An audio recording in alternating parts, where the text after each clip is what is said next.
She's basing her entire everything she knows about Ireland from like an Irish pub, which is nowhere near like Ireland. How's it going, guys? Welcome back to the channel.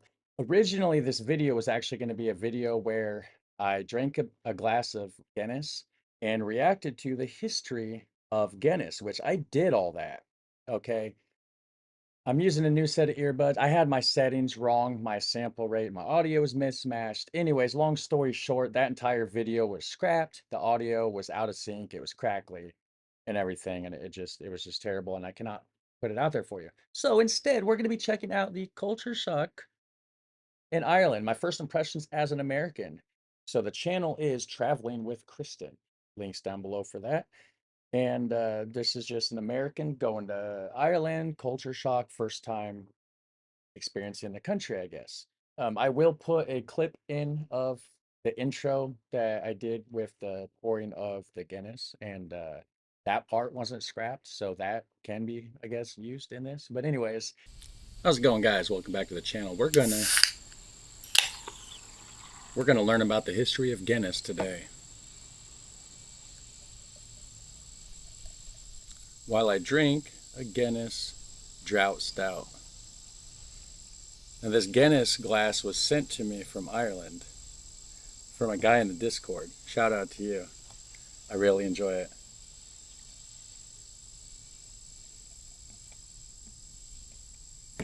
Got to get that foam in there. That's the best part. Yeah. Guinness drought stout.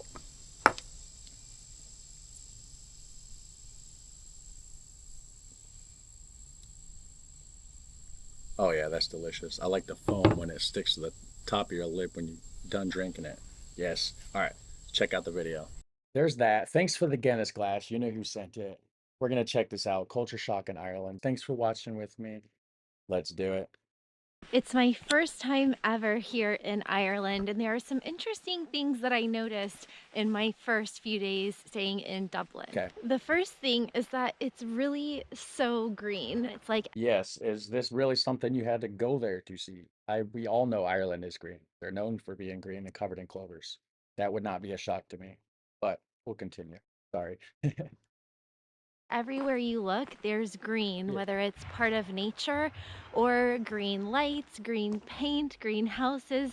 Green is everywhere, Okay, and it's okay. really beautiful, but I was just very taken aback by how green Ireland really is. Another thing that I noticed really quickly is how Sorry, guys. Just realized the AC was on. Turned it off. If there's a buzzing sound in the background, apologies. Hopefully it's gone and we should be good going forward.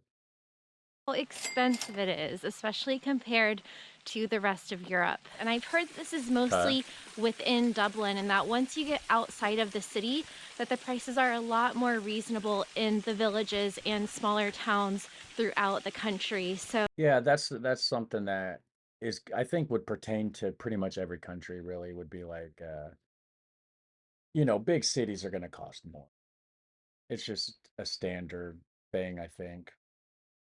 I'm here in Enniskerry at the Powers Court House and Gardens, and I can say that you notice even 30 minutes or an hour outside of Dublin that the prices do start to go down. But Dublin is a city that's known for having very high housing prices, but also the prices at cafes, coffee shops, restaurants, stores, everything seems to be quite high, very similar to the prices where I'm from in Florida.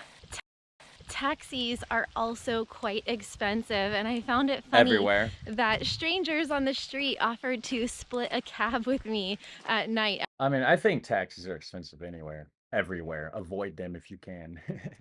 after leaving a bar because they wanted to reduce the price. Good You idea. could pay around 11 to 20 euro within Dublin city center for like a 5 or 10 minute ride.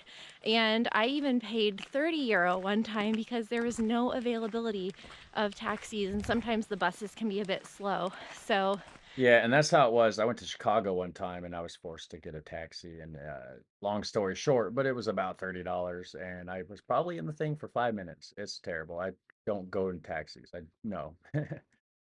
That was pretty shocking. Yeah. Something that was a very pleasant surprise was how good the food was.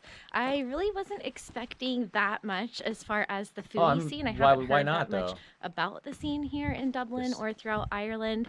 I was kind That's the thing though. When you start looking at like the food scene or whatever, it's like, no, no, they're not world class. You're not going to go to these diners and get these world class cuisines from these specific little countries around the world. But I guarantee if you go to those countries and you eat the local cuisine, you're going to find some tasty dishes.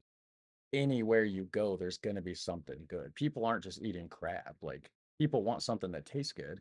It's going to be different flavors and different styles of food than what you're used to in different countries, sure. But to just automatically overlook the food just because it's not like something that's world class or known around the world. I don't know. of just expecting a lot of burgers and pub food. And while, of course, there is plenty of that, I was surprised by the variety of food and how many healthy options there were as well. So, Okay, so she went there expecting the country of Ireland to be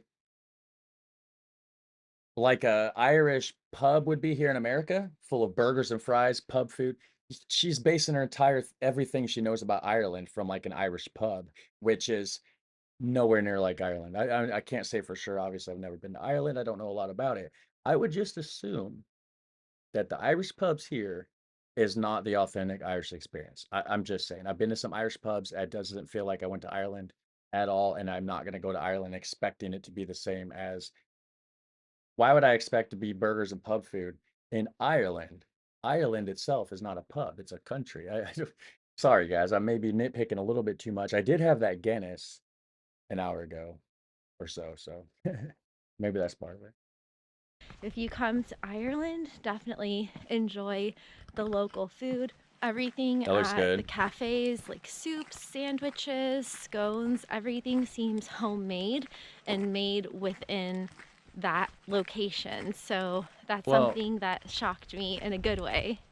yeah, stop eating fast food. Yeah. Another thing that surprised me was the weather. It's actually been like this the entire time I've been here. Okay. Yeah, it's been a little bit windy, it's been a little cloudy and cold, but it hasn't rained yet the whole time I was here. And I was expecting it to rain pretty much every day. So I've been pleasantly surprised at how mild the weather has been. You know, that's actually one thing I guess I would probably assume too. I would probably assume it rains a lot because you hear a lot about like Britain, like England and stuff like that raining a lot and this and that. So I would just assume, I guess Ireland's close by. It probably has similar weather, but okay, I guess I mean, I guess it is different. It's not close, it's close by on a map, but in reality, in real life, there's a distance. It's clearly a big distance, right? Although maybe I just got lucky. Something that legitimately blew me away is how friendly the people are in Dublin. Now, I've always heard Okay, that okay. people are friendly in Ireland as they are in many countries, but I definitely noticed that people seem more laid back here. They also seem to know each other. Like it seems like a very small town, like a big city with a small town feel. And I've They're probably all drinking buddies. That's why they're all laid back and know each other. noticed a lot of people like running into each other on the sidewalks, greeting each other, stopping for a chat. And that's not something that you typically see in big cities. People are usually in a hurry, but I was definitely surprised by how many people seem to know each other and would just bump into each other on the streets. And then how happy and open they were to talking with foreigners and strangers. And so that's something that I really enjoyed. They also wave to each other a lot, and that's something that stuck out to me. And they're also very nice to their bus drivers. So whenever you get off the bus, everyone says thank you, and I think that's really nice as well. If you're a man who makes So they got manners. But one thing that a local told me is that even though people may seem friendly and happy on the outside, it's not always that way on the inside. Oh, yes, I know all about that, guys. Trust me. We all know about it. We all have our mental health struggles and personal issues that we don't advertise, right? And he said that Yeah. a lot of his friends suffer from mental health problems and also feeling like they're not doing anything with their lives, that they don't have enough opportunities, and that they're just kind of stuck. And I have seen some signs around the city that have numbers to call for like a mental health hotline. And I mean, that's something that I think all of us can relate with because mental health is a universal issue. Yeah. I wonder, is it something, I mean, every country, every place, everywhere is gonna, you're gonna have those issues. People are people, you know. Is Ireland a little bit more, like, do they deal with those problems more? Or is it just something she's just mentioning and it's not any different than any other country that is also dealing with those problems? I wonder if there is something that in Ireland that's making people more depressed or more anxious or whatever. And I don't know. Sad. And I don't know what the reasons for that are. Maybe if you're Irish or you're from Dublin, you can give us some more insight into that. Yeah, let But us know down there. although it's something that, definitely we can all relate to, life isn't all sunshine and roses and rainbows and No, pots of gold. no, it's Another not. thing with the buses, I learned the hard way that you have to flag down the bus if you want it to stop for you. Really? So even though I was kind of standing at the side of the bus stop and there was only one bus that stopped at the stop I was at, the guy just kept driving. So Wow. yeah, if you want to catch the bus, you have to stand outside and flag them down. Okay. Lesson learned. Something that I didn't like so much that I thought was strange, especially because of all of the tech companies and multinational corporations that are based in Dublin, is how slow the internet is. The Wi-Fi is really slow at hotels, at my Airbnb, and also I'm sorry, guys. There's a stupid fly buzzing around, and I noticed it walked across the camera a couple times. So apologies. It's been hot. I don't have screens in the window. Sometimes it's nice to just open the door and let the house air out, and all these flies get in here. the 5G connection on my phone with my local SIM card was also pretty slow. So in some countries you can get 50 or 100 megabit downloads per second on your phone, and here it was like 10 to 15 to 20, whereas Oh my well. Wi-Fi has been like 1 to 5 megabits per second. So I've heard that that is pretty common throughout Dublin and possibly the rest of the country, but that's something that really surprised me. Okay. Something else I Which, I mean, for her, it would suck doing YouTube. She's trying to upload her videos and stuff like that. It would be terrible. For an everyday regular person just watching videos or checking your email, I don't think those speeds would be terrible. I've dealt with those speeds in the past, but trying to upload YouTube videos is going to take you a while. Trust me on that. It's such a slow process on that slow of internet. wasn't expecting is to hear that the population still hasn't recovered from the famine of the 1840s. Dang. Over 1 million people are estimated to have died during that time, and many immigrated as well. Hold on. Is this the Irish potato famine? First settlers depart from harbors in the east for Britain's west coast. Oh wait, this is the year 500. People are estimated to have died during that time, and many immigrated as well. And so the country is still trying to rebuild its population from Hmm. hundreds of years ago. So that was quite shocking. I also didn't expect to find a Japanese Zen garden in an Irish village, but here we Nice. are. Very nice. Something that really confused me is that there don't seem to be any electrical plugs in any of the bathrooms.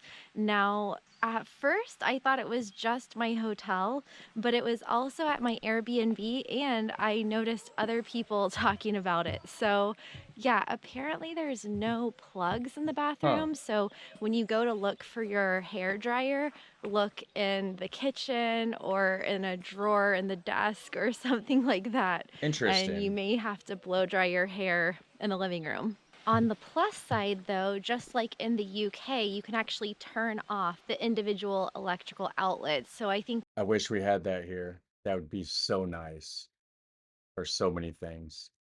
That's really cool, and I wish we had that in the US as well. I Yeah. remember when I was in college, my roommate used to unplug all of the appliances so we could save money on our electrical bill. And yeah, if we just had plugs that you could turn on and off, we wouldn't have to do that. Something that I thought was Yeah. really cool is that all of the signage and the road signs are in English as well as Irish. And even though I knew Okay. that Yeah. Irish was an official language here, I didn't expect to see all of the signs in Irish. What? So I think that that's really cool. And it looks like quite a difficult language to learn. But Why would it not be though? That's like the old traditional language. Like, yeah, sure, English kind of took over, and there's a lot of people that don't speak the traditional Irish, but of course it's gonna be there, right? Like, why wouldn't it be? It's an official language, I think. in Irish. So I think that that's really cool. And it looks like quite a difficult language to Oh learn. yeah, But something yeah. else that really surprised me is that it could be quite normal for people to be late around here. And that's